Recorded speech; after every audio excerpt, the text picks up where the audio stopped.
So there's only 74 more days of 2020 left. Next year has to be better, right? Me and my mom actually have this joke that next year has to get better, or at least the rapture is going to happen, right? I know most people don't actually want to be wearing a mask, but I noticed some of y'all actually have some cute masks. Let's be honest, how many of you bought a mask just because it matches an outfit? I mean, I clearly did. I actually even bought this dress because I already had a face mask that matched it. Or maybe you bought it for that brand name logo or to rep your favorite sports team. Face mask, the latest must-have accessory.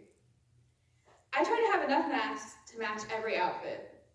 That's where a mask like this tie-dyed one comes in handy because it will match a lot of things. I actually tie-dyed 12 masks at an event for my door. I did give half of them away though, and I think Cassidy's even wearing one that I made her. I kept this one though, and referred to it as my mask of many colors.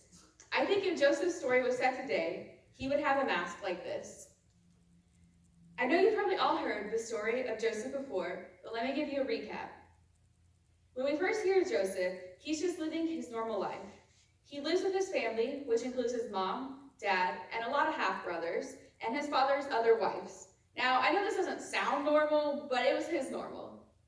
He is Daddy's favorite, though, which starts to cause some problems for him with his brothers.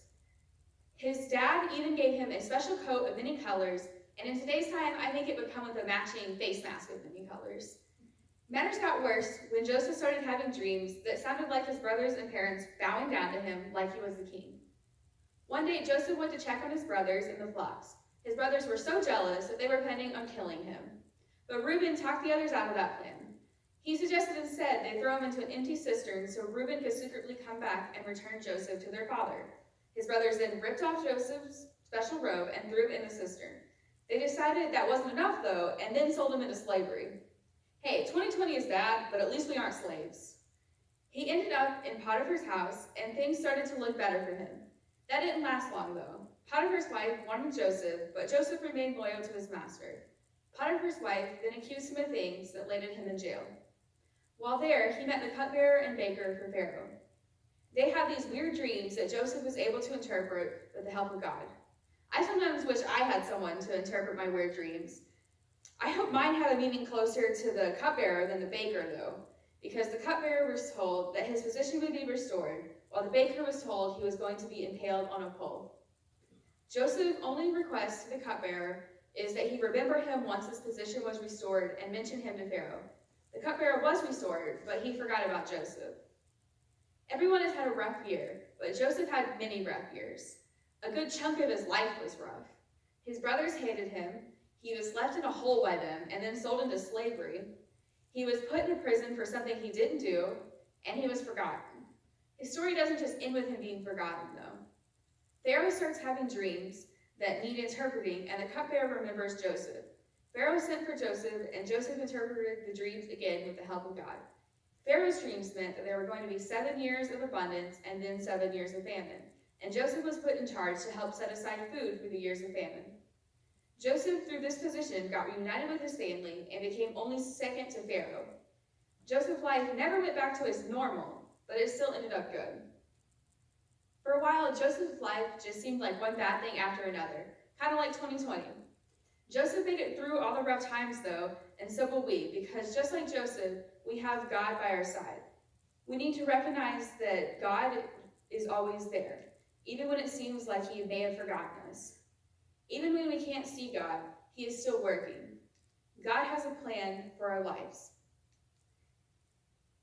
And even though a situation may seem terrible, his plan is overall still good for us. Jeremiah 29:11 says, "For I know the plans I have for you, declares the Lord, plans to prosper you and not to harm you, plans to give you hope and a future." This verse does not mean that life will be all rainbows and sunshine. There will be challenges in life, just as 2020 has shown us. But this verse is here to remind us that even in the rough times, God is in control and wants what is best for us. I don't know if you've ever seen the movie Alexander and the Terrible, Horrible, No Good, Bad Day, but there's a quote that I love from that movie. The movie follows around this family who, as the title of the movie suggests, has the worst day ever. Let's watch a quick clip from the end of this movie.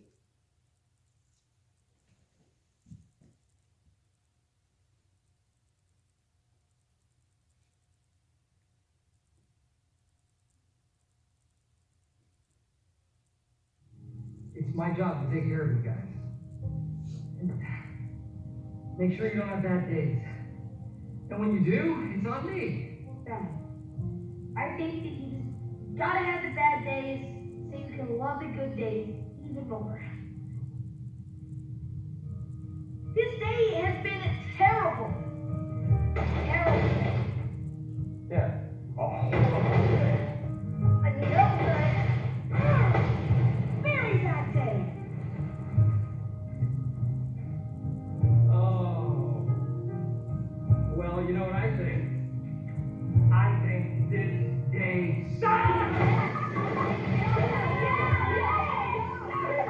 I love you guys.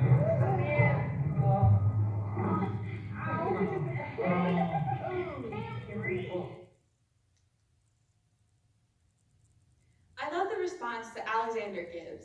He says, you gotta have the bad days to love the good days even more. What if we all looked at 2020 like this? I've learned to cherish things more since this pandemic hit. I've learned that I actually like going into school. Who would have thought? I've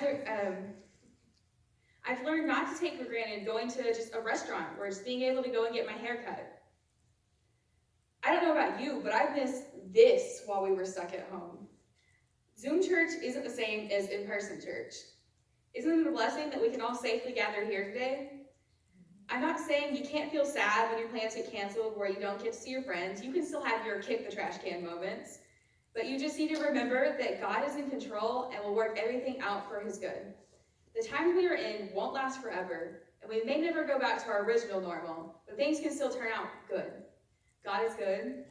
All the time. And all the time. God is good. Papa, can you come and pray us out?